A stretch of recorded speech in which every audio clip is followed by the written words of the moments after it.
এমন এমন গুনাহ আমরা করতেছি যে একটা গুনার কথা যদি সমাজে জানে তাহলে মুখ দেখানো যাবে না। কিন্তু আল্লাহর নাম হইল সাত্তার, দোষ ত্রুটি গোপনকারী।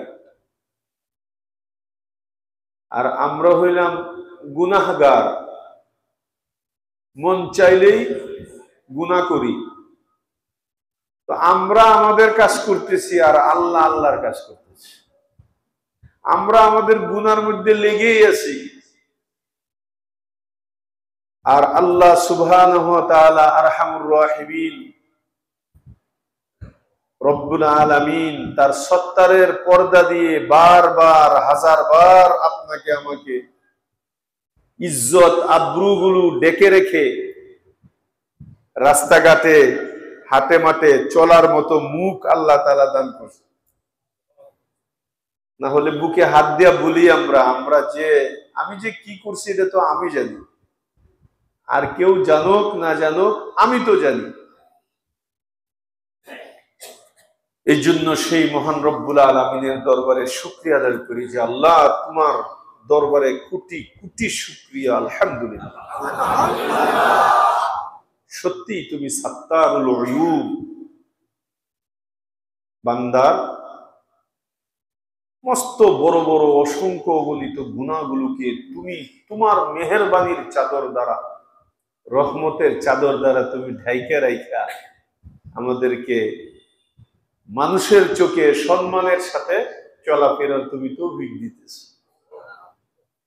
একটা পকেট চুর 50 টাকা চুরি করলে কিলায় আলু ভর্তা বানিয়ে যায়, আর আমরা কি করতেছি এটা তো আপনি আমি জানি। আবারও বলি আলহামদুলিল্লাহ। এই জন্য সবসময় দোয়া করা যে আল্লাহ আমরা তো গুনার সাগরে হাবুডুবুই খেতেছি, আর আপনার রহমতের মহাসাগর উন্মুক্ত। আপনার কাছে ভিক্ষা চাইতেছি যে আপনি যে কোনো আমাদের ছোট থেকে ছোট যে আমলটাই পছন্দ হয় এই আমলটাকে কবুল করে আপনি আমাদের প্রতি রাজি হয়ে যান। কুরআনুল কারীমে এক জায়গায় আল্লাহ নিজেই বলেছেন, দেখো তোমরা চেষ্টা করো সারা লাইফ পুরা জিন্দেগির আমলে, ইবাদত, আখলাক, মুআমালা, মুআশারা সবকিছুর বিনিময়ে আমার অল্প একটু সন্তুষ্টি তুমি অর্জন করতে পারো কিনা, এটা চেষ্টা করো। কেন? আল্লাহ কোরআনে ইরশাদ করেন, ওয়া রিদওয়ানুম মিনাল্লাহি আকবার। রিদওয়ানুন, যারা উলামায়ে কেরাম উপরের তালেব ইলম তারা বুঝবে, এখানে তানবিনটা তাকলিলের জন্য এসেছে। রিদওয়ানুন আই রিদওয়ানুন কালিলুন মিনাল্লাহি আকবার, আল্লাহর পক্ষ থেকে ন্যূনতম একটু সন্তুষ্টি, 7 আসমান 7 জমিন, দুনিয়া এবং দুনিয়ার ভিতরে যা কিছু আছে এর চেয়ে বিশাল বড় তোমার পাওনা, একটু সন্তুষ্টি। আর তুমি পৃথিবীর বিশাল বড় একটা কিছু হয়ে গেলা, কিন্তু আল্লাহ তোমার প্রতি রাজি না, তাহলে তো তোমার কপাল খারাপ। জাহান্নাম ছাড়া তোমার আর কোনো রাস্তা নেই। এর জন্য সব সময় আমাদের ইবাদতের সব বন্দিগির জিকির আজকার কুরআন তেলাওয়াত যাই করি, দান সদকা খয়রাত সবকিছুর মূলে টার্গেট রাখতে হবে, নিয়ত রাখতে হবে যে এর উসিলায় যেন আমার মাওলা আমার প্রতি রাজি হয়ে যায়। নামাজ পড়বো কোন নিয়তে? যে এই নামাজের মাধ্যমে যেন কে রাজি হয়, নাকি মানুষ আমাকে দেখুক আমি নামাজি। তাহাজ্জুদ পড়ব নিয়ত কাকে রাজি করার জন্য, আওয়াবিন পড়ব নিয়ত কাকে রাজি করার জন্য, ইশরাক পড়ব নিয়ত হবে কাকে সন্তুষ্ট করার জন্য, কোরআন খতম করব কাকে সন্তুষ্ট করার জন্য, হজ করব, উমরা করব, লক্ষ কোটি দান দক্ষিণা করব, সদকা করব, যাকাত দিব কাকে খুশি করার জন্য।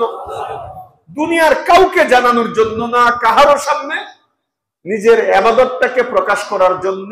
এই নিয়তে কোনো ইবাদত করলে এটাকে রিয়া বলা হবে। আরো উল্টা পানিশমেন্ট, ইবাদতও করা হইলো আর এই ইবাদতটা আল্লাহর জন্য না করার কারণে এই ইবাদতই জাহান্নামে নিয়ে যাবে। নাউজুবিল্লাহ। এই জন্য যা করব এ টু জেড লিওয়াজহিল্লাহ, ওয়ামা উমিরু ইল্লা লিয়াবুদুল্লাহা মুখলিসিনা লাহুদ্দিন। যা করবে সব একমাত্র ইখলাসের সাথে কার জন্য করবে? মাওলার জন্য করতে হবে। এর বাহিরে কোনো ওয়ে নাই, কোনো রাস্তা নেই। এই জন্য আল্লাহর কাছে এই দোয়াটাই সবসময় করা, মাবুদ তুমি তো বেশ্যা মহিলাকেও কুকুরকে পানি খাওয়ানোর কারণে তাকে জান্নাত দিয়ে দিছো। তুমি, তার তো বিজনেস ছিল বেশ্যাগিরি, তুমি তো সেই খুদা। আর কত বড় আবেদা, সারা রাত সারা দিন ইবাদত করতো, তাহাজ্জুদ কোনোদিন মিস নাই, কিন্তু তার ঘরের পোষা বিড়ালটাকে কষ্ট দেওয়ার জন্য তাকে জাহান্নামে দিছো। তুমি তো সেই খুদা। কোন কারণে তুমি বেজার হয়ে যাও তাও আমরা জানি না। আর আমাদের ছোটখাটো বাঙ্গাছুরা কোন ইবাদত তোমার পছন্দ হয় তাও আমরা জানি না। তাই তোমার দরবারে আমাদের আগে পরে শুরুতে শেষে সিলিন্ডার। আমার এই ইবাদতই না, তোমার দরবারে পেশ করার মতো, তোমার সামনে উপস্থিত করার মতো নামাজ এই নামাজ না, রোজা এই রোজা না, এই হজ ওই হজ না। আমরা তো শুধু একটা সূরত নিয়ম পালন করতেছি। তো মাবুদ, আমরা সূরত নিয়ে আসতেছি, তুমি এটাকে হাকিকতে পরিণত করে দাও। আমরা দুর্বল, আমরা গুনাহগার, আমাদের হাতে যতটুকু আমরা করতেছি, বাইরে উঠতে পারতেছি না শয়তানের সাথে, নফসের সাথে, ইবলিসের সাথে। এই জন্য তোমার হাতেই আমার হায়াত, আমার মত সবকিছু ন্যস্ত করলাম, তুমি আমাকে পরিচালনা করো। লা হাওলা ওয়ালা কুওয়াতা ইল্লা বিল্লাহ, লা হাওলা আনিল মাসিয়াতি ওয়ালা কুওয়াতা আলা তাআতি সাবিতানি বিইমদাদি আহাদিন ইল্লা বিইমদাদিল্লাহ। যে তোমার সাহায্য ছাড়া একটা নেকি করার ক্ষমতা আমারও নাই, আমার বাবারও নেই। আর তোমার মেহেরবানি ছাড়া গুনাহ থেকে বাঁচার তৌফিক ক্ষমতা আমার হাতে নাই। এত বড় আমি বুজুর্গ হয়ে যাই নাই যে শয়তানকে আশ্রয়া পাশ্রয়া তাকে প্রতিহত কইরা আমি অগ্রসর হব। কত বড় বড় আল্লাহ ওলিকে ডুবাইয়া দিছে শয়তান, মৃত্যুর আগে বেঈমান কইরা কবরে দিছে। নাউজুবিল্লাহ বলেন। সারা জিন্দেগি ইবাদত করতো, কিন্তু মরার আগে বেঈমান শয়তান। এজন্য আল্লাহ আমাদেরকে অস্ত্র শিখিয়ে দিয়েছে, বেশি বেশি পড়বা আউযু বিল্লাহি মিনাশ শাইতানির রাজিম। মাবুদ, তোমার কাছে এই বিতাড়িত শয়তান থেকে আশ্রয় চাইতেছি, তুমি বাঁচাও। আল্লাহ বলে, আমি না বাঁচাইলে কিন্তু তুমি শয়তান থেকে বাঁচতে পারবা না। এই ক্ষমতা আপনার আমার নাই, কাহারও নাই। এজন্য আল্লাহ হুকুমও করছেন ফাস্তাইজ বিল্লাহ। যখন ধোঁকা দেয়, তুমি মনে করো আমাকে ধোঁকা দিচ্ছে, তখন ফাস্তাইজ বিল্লাহ, আল্লাহর কাছে পানা চাও। মাবুদ, আমারে তো শয়তান নিয়ে গেল, বাঁচাও। বাচ্চা চিল্লান দেনা, মা বাঁচাও, ওই যে আমারে ধরে লাইছে, বাবা আমাকে ধরো, ওই যে আমাকে ধরে লাইছে। আল্লাহ এরকম ভাবে শিখাইছেন, বলেন যে ফাস্তাইজ বিল্লাহ। যখন তুমি এমন আশঙ্কা বোধ করবে, ফাস্তাইজ বিল্লাহ, সাথে সাথে একটা চিৎকার দিবা। কার কাছে? বলেন বলেন, কার কাছে? আল্লাহর কাছে। আল্লাহ আমারে বাঁচাও, আউযু বিল্লাহি মিনাশ শাইতানির রাজিম। আল্লাহ, আমি আশ্রয় চাচ্ছি, পানা চাচ্ছি তোমার কাছে। তুমি তোমার ক্ষমতা অনুযায়ী এই ইবলিসকে, শয়তানকে আমার থেকে দূর করো, এবং তোমার ইবাদত, তোমার বন্দেগী করার তৌফিক আমাকে দান করো। কার কাছে চাইতে হবে? আল্লাহর কাছে চাই। এজন্য মুআজ্জাজ হাজিরিন, কোন ইবাদত কইরা গর্ব করার মতো কিছুই আপনার আমার নেই। আমি সভাপতি, আমি সেক্রেটারি, আমি কেশিয়ার, আমি খতিব, আমি ইমাম, আমি খাদেম মুয়াজ্জিন, আমি দাতা, আমি দুতলা দিছি, আমি তিনতলা, এগুলো কিচ্ছু না। এক সেকেন্ডে ফুটুস শেষ হয়ে যাবে। একটু যদি মনের ভিতরে আসে যে মানুষ জানুক আমি নামাজ পড়ি, আমি রোজা রাখি, মানুষ জানুক আমি এত লক্ষ টাকা দিয়েছি, মানুষ জানুক আমি এই করছি সেই করছি, তাহলে তো মানুষই জানলো আর আল্লাহর কাছে কিছু পাবা না। খুব সতর্ক, খুব সতর্ক। এর জন্য হার হামেশা সব সময় আল্লাহর কাছে এই দোয়াটা করা, আল্লাহ তুমি আমার প্রতি যে কোনো ইবাদত তোমার পছন্দ হয় এই ইবাদতকে উসিলা করে রাজি হয়ে যাও। রিদওয়ানুম মিনাল্লাহি আকবার। আল্লাহর ক্ষুদ্রতম ন্যূনতম একটু সন্তুষ্টি নিয়ে যদি কবরে যেতে পারো, আমাদের তাবলীগের মধ্যে বলে না একটা হাদিস, শস্যের দানা পরিমাণ ঈমান নিয়ে যদি কবরে যাইতে পারো, এই পৃথিবীর মতো এই দুনিয়ার মতো 10 দুনিয়ার সমান একটা জান্নাতের মালিক হবে। শস্যের দানা পরিমাণ ঈমান আল্লাহ কাকে দিবেন? যার প্রতি আল্লাহ খুশি হবে, রাজি হবেন। আর আল্লাহ কার প্রতি রাজি হবেন? যারা দুইটা কাজ করবে। একটা হলো আল্লাহর করণীয় গুলো ইখলাসের সাথে নবীর সুন্নত অনুযায়ী যে করবে, এটা খুব মুখস্থ করতে হবে আপনাদের সকলের। সমস্ত ইবাদতের মূল এটা, যেটা এখন বলছি। আল্লাহ কার প্রতি রাজি হবেন এটা শিখে যাইতে হবে, এবং এইটাই আমাদের চোখের সামনে রাখা আমাদের জীবনের পথ চলতে হবে। কার প্রতি আল্লাহ রাজি হবেন? যে দুইটা কাজ করবে। একটি হইল আল্লাহর করণীয় গুলো দুই ভাবে করতে হবে, একটা হলো ইখলাসের সাথে, আবার নবীর তরিকায়। এটা মুখস্থ করতে হবে। করণীয় গুলো কয় ভাবে করতে হবে? এক নম্বরে কি? ইখলাসের সাথে। আরেকটা হইল কি? মন যেভাবে চায় এভাবে না। কিভাবে ইবাদত করতে হবে? নবীর তরিকায়। করণীয় গুলো ইখলাসের সাথে, নবীর তরিকায়। ইখলাস কাকে বলে? ইখলাস বলা হয় আমি যে ইবাদতটা করব এটা কেউ জানবে না, এর নাম ইখলাস। এমনকি বুখারী এবং মুসলিম শরীফে এই দুই কিতাবে যখন হাদিস বর্ণনা করা হয়, যৌথভাবে এটাকে মুত্তাফাক আলাই বলা হয়। কি বলা হয়? মুত্তাফাক আলাই। এটা উলামায়ে কেরাম তালেবে ইলমরা বুঝবে।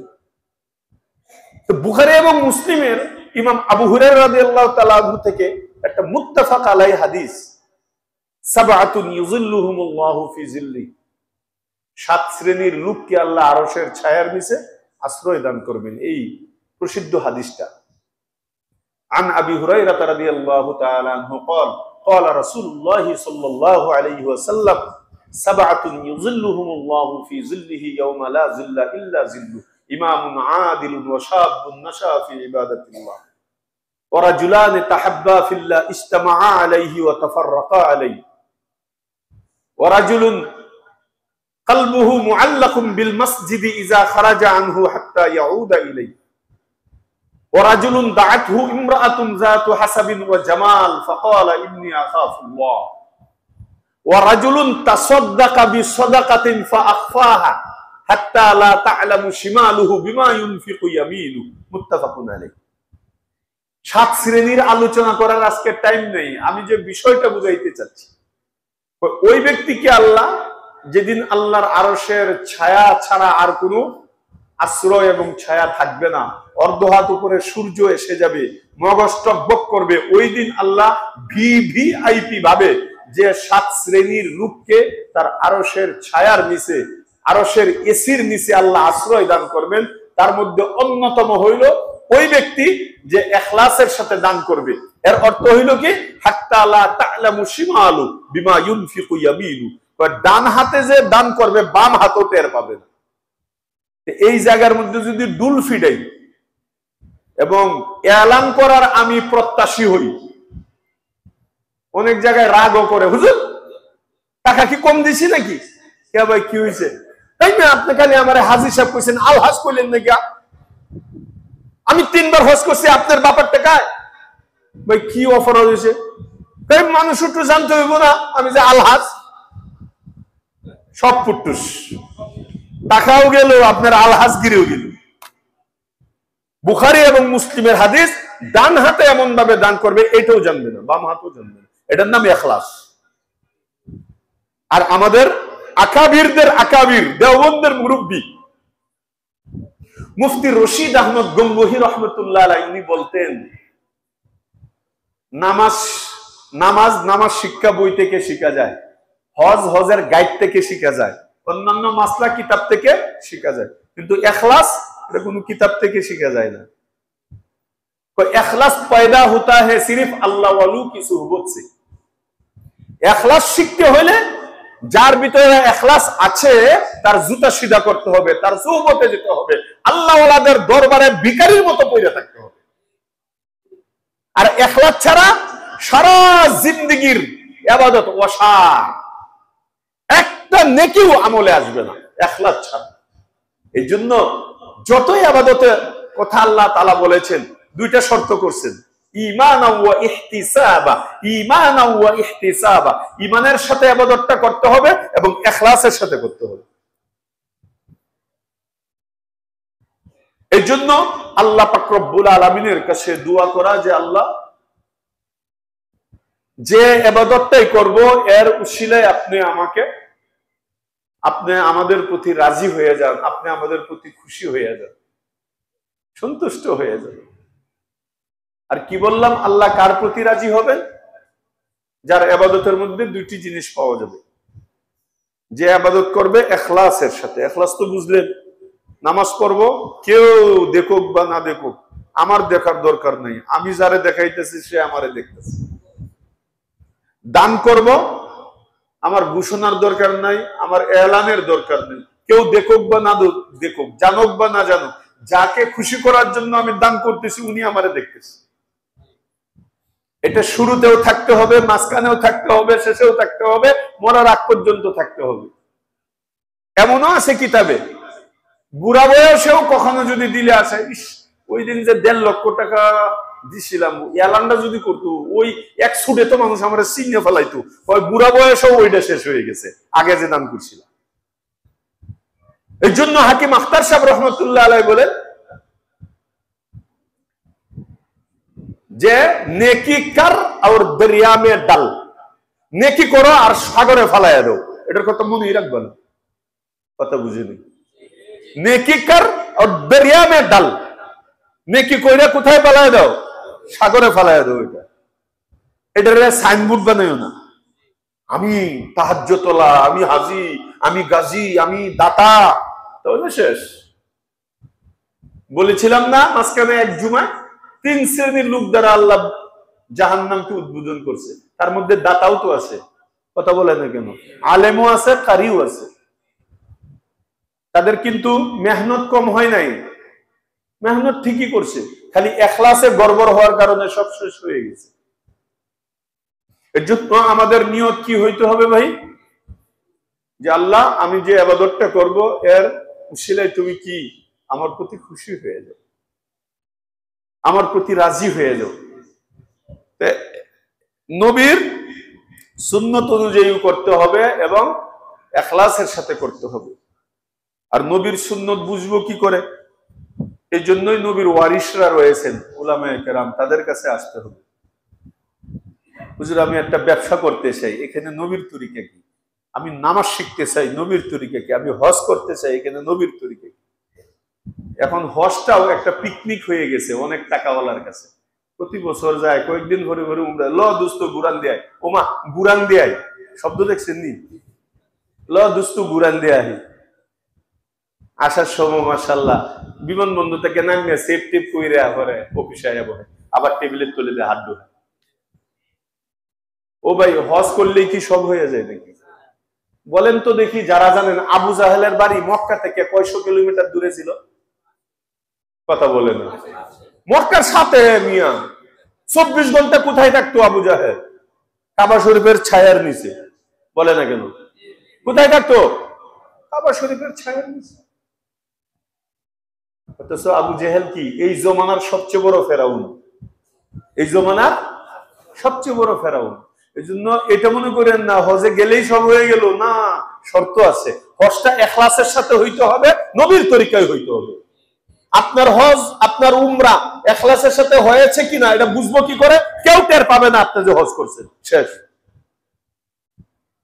আয়া আমি একটা লাগাইলাম সাদা লাল রুমাল, তারপরে কালো একটা ফট্টি, তসবিহ লইয়া খালি দোয়া করেন, আরে আমি তো গত সপ্তাহে আইছি, আপনি জানেন না মনে হয়। উমা, আমি তো গত সপ্তাহে আইছি, জানেন না? ভাই চুপে চুপে থাকেন, কান্নাকাটি করেন। হজ করে আইছেন, উমরা করে আসছেন, আল্লাহর কাছে দোয়া করেন যে মাবুদ, তুমি তো ঘোষণা করছো যে হজ করে আসবে তাকে এমন ভাবে ক্ষমা করবা যেন হজের থেকে ফিরার সময় সে মার গর্ভ থেকে বের হয়ে আসছে। তুমি আমাকে এটার উপরে টিকে থাকার তৌফিক দাও। আমার ভিতরে যেন রিয়া না আসে, অহংকার না আসে, তাকাব্বুরি না আসে। আমার কারণে, শয়তানের কারণে, আমার নফসের কারণে আমার এত মেহনত, এত টাকা, এত পয়সা সবগুলো যেন মাবুদ নষ্ট না হয়ে যায়। এই দোয়াটা সারা জীবন করতে হবে। একবার হজ করে দোয়া করতে হবে সারা জীবন।